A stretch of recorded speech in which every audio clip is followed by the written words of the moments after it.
गर्मियों ने दस्तक दे दी है तो मतलब कुल्फ़ियों और आइसक्रीम का दौर शुरू हो चुका है। तो मैंने एक बहुत ही बढ़िया कुल्फ़ी बनाई है।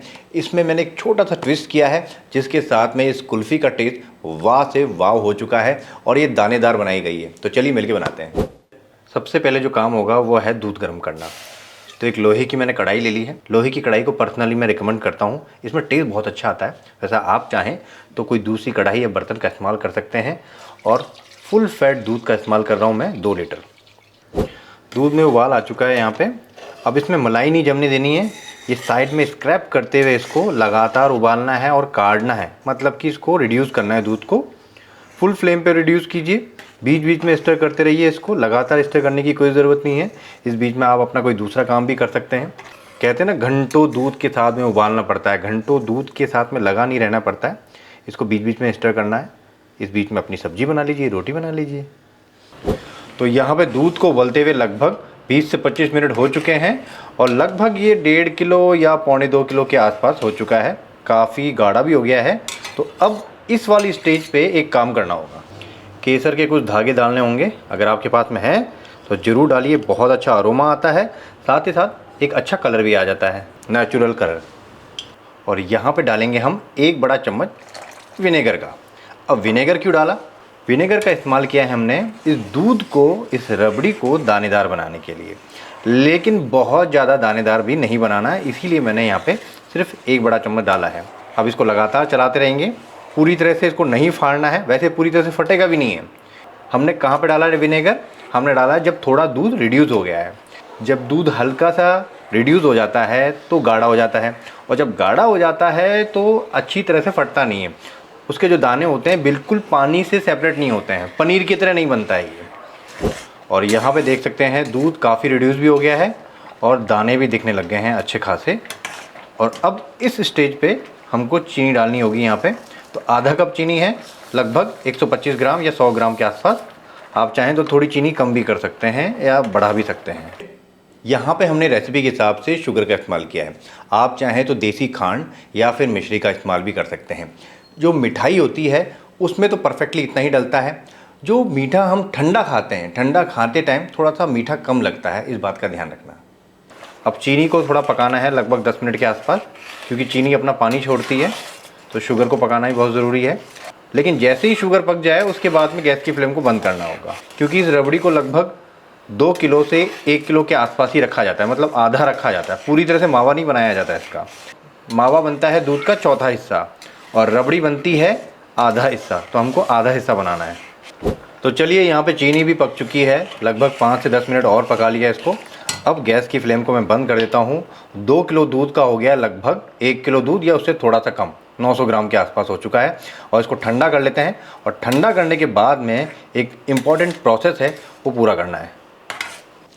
कुल्फ़ी का ये मिक्सचर यहाँ पे ठंडा हो गया है, और ठंडा होने के बाद में अब इसमें ऐड करूँगा मैं यहाँ पे 2 बड़े चम्मच मिल्क पाउडर। मिल्क पाउडर से क्या होता है, एक क्रीमीनेस आती है इसके अंदर, साथ ही साथ में एक टेस्ट भी डेवलप होता है। और यहाँ पे मैं डाल रहा हूँ 5 से 6 हरी इलायची। एक बढ़िया सी भीनी भीनी खुशबू आ जाएगी। इलायची का पाउडर बना के ना रखें, उसी टाइम पीसना है। और 1 बड़ा चम्मच केवड़ा जल, ये पूरी तरह से ऑप्शनल है, इससे बहुत अच्छी सी खुशबू आती है। अब सभी चीज़ों को अच्छी तरह से मिक्स कर लेंगे यहाँ पे। क्या इसको जमा देना चाहिए? बिल्कुल नहीं, इसको भी पीसना पड़ेगा, लेकिन पूरे को नहीं। पूरे को पीस देंगे तो क्या होगा, पूरा ही स्मूथ हो जाएगा।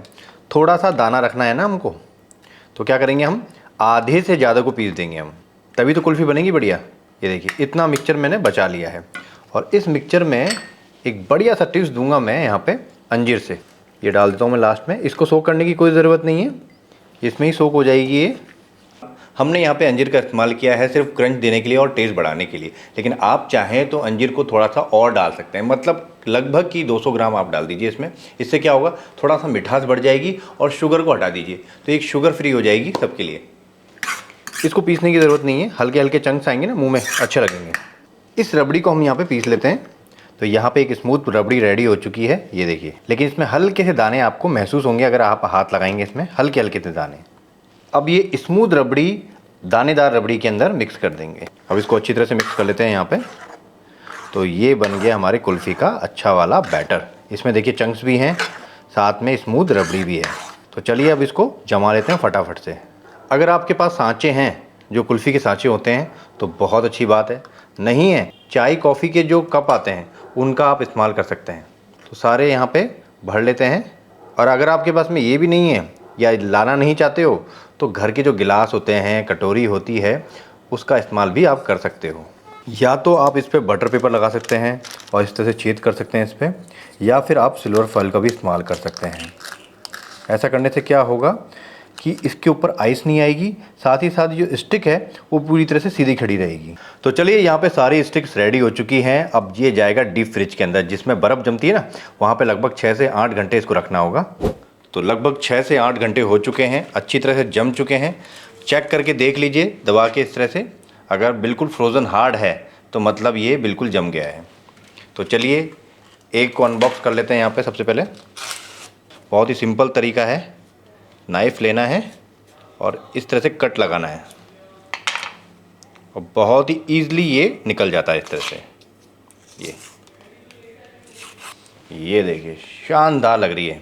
काट के दिखाऊं? ये देखिए सॉफ्टनेस कितनी अच्छी है इसकी। बीच बीच में अंजीर के जो टुकड़े आ रहे हैं उससे बहुत ही अच्छा टेस्ट आने वाला है, क्रंची लगेगा। भाई ये बढ़िया सी कुल्फ़ी इस तरह से सर्व कीजिए, मज़ा आ जाएगा। बीच में दाने दाने से आएंगे, आपको और भी मज़ा आएगा। स्मूथ नहीं है, हल्का सा स्मूथनेस, हल्के से दाने। जो दानेदार कुल्फ़ी होती है ना, उसका मज़ा ही कुछ और होता है। एक बार इस तरह से ट्राई करके देखिए, आपकी गर्मियाँ बहुत बढ़िया निकलेंगी। एन्जॉय। भाई कुल्फ़ियाँ हमेशा बनाते हैं, लेकिन इस तरह से फिग डालिए, मतलब अंजीर डालिए और दानेदार कुल्फ़ी बनाइए। स्मूथ वाली नहीं, दानेदार। इसको इस तरह से बाइट भी नहीं लेते, हल्का सा चाटते हुए। बहुत मज़ा आने वाला है। गर्मियों को एंजॉय कीजिए।